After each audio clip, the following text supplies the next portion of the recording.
letting everybody bees sting, because then all the bees will start chasing your ass. So it's like, I got stung. I know they sting. Now I don't, I look out for the bees. That's one. It starts one at a time. Let me just see if there's anything else. Well, just in terms, I kind of asked something like this before, but just in terms of like all the negative press and everything, like do you have a goal to kind of like get rid of that and go on?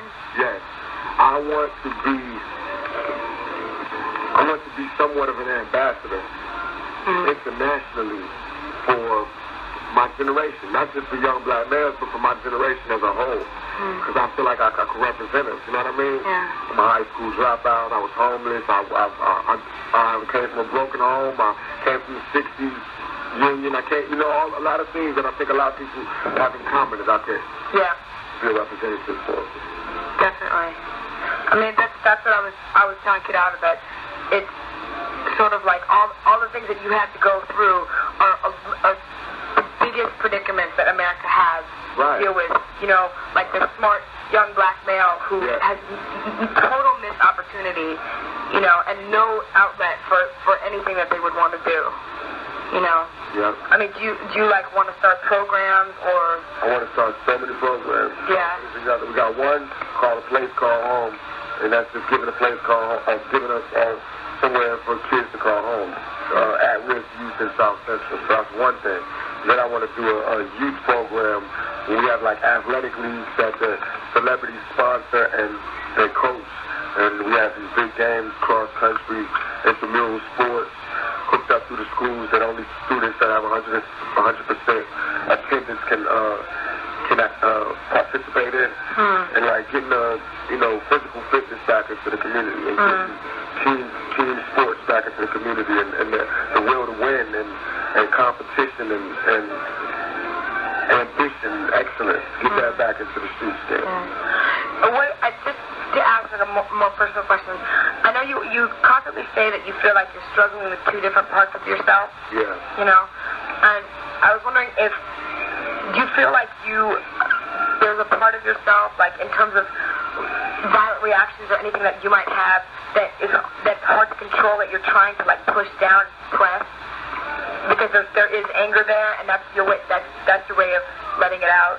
Not pushing them down, more like quieting them down, because there's the person who's been hurt who doesn't want to change, and there's the person who, because of me not being hurt anymore, that wants to change. You know what I mean? Yeah. It's the side of me that's all scarred up, that's mad. It's like, fuck it, I don't care how much money y'all give me, I'm still pissed off. Yeah. And then there's the side of me that's like, I'm so happy for all the change in my life that now I want to do something for other people. So those two people fight. It's hope and despair. They both fight.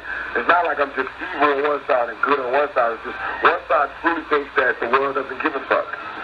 Right. And one side is just so blind to the world not giving a fuck that it just does all of this good shit. Wow. So they both help and hurt each other. That's really interesting. I think, that's great, because I don't know, that sounds like a dilemma that is so common, and I think the more you speak about it, the more helpful you'll be. Even if you do programs and stuff, the more you talk about your personal experience.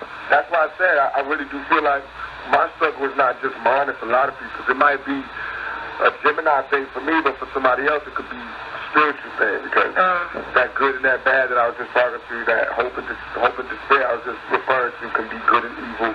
It could be God and the devil. It could be heaven and hell.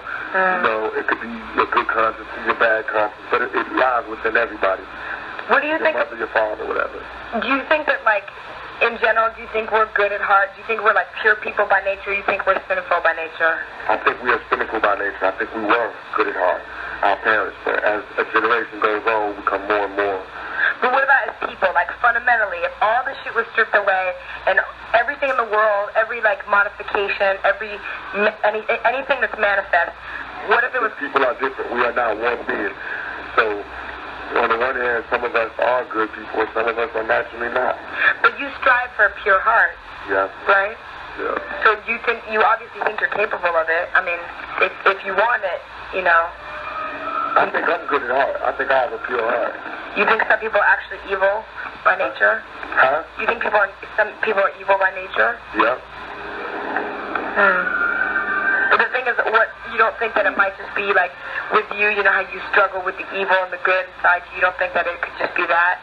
Oh, for sure, but by me not being in their brain and by them not expressing it to me, I'm not knowing.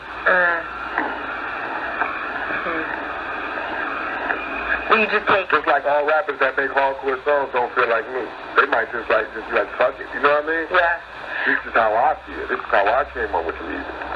What do you feel about this whole idea of like, you know, keep it real, stay in the ghetto, you know, even if you make money and you become successful? That is fake. It's bullshit. You can't. I got all the money in the world. I cannot be in the ghetto. It's impossible. I can only try to help. I can only try to build a bridge to get my homeboys where I'm at. But I can't kick it there. That was part of my problem before. Trying to keep it real and keep it in the ghetto. But do you think that affects your music? Huh? Do you think that affects your music if you move? I believe that the ghetto will always be in. I don't think I could be I don't think street credibility could be sold or bargained. Right. You have it or you don't. But at the same time, you don't want to like completely sell out, right, and just go like move to House of Beverly Hills and wear suits every day, right?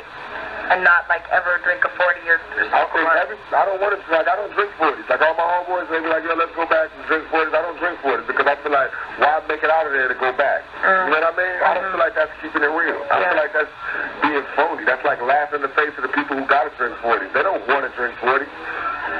That came from them only having $3, motherfucker. You know what I mean? Like, that didn't come from the taste, you know? It's just, niggas just have a good way of making it look like things that they don't want to do, they make it look like they wanted to do. It's like a taste, like they have a certain type of, You know how Pee Wee Herman in his movie fell? He's like, I meant to do that. That's how niggas do. Yeah. I meant to drink the cheap alcohol. It tastes better. Right. You know what I mean? But do you think that it's kind of confusing, the fact that, like, you know, Snoop and all these people still rap, and it looks like, you know, they do their videos in the ghetto, and the people in their videos are in the ghetto.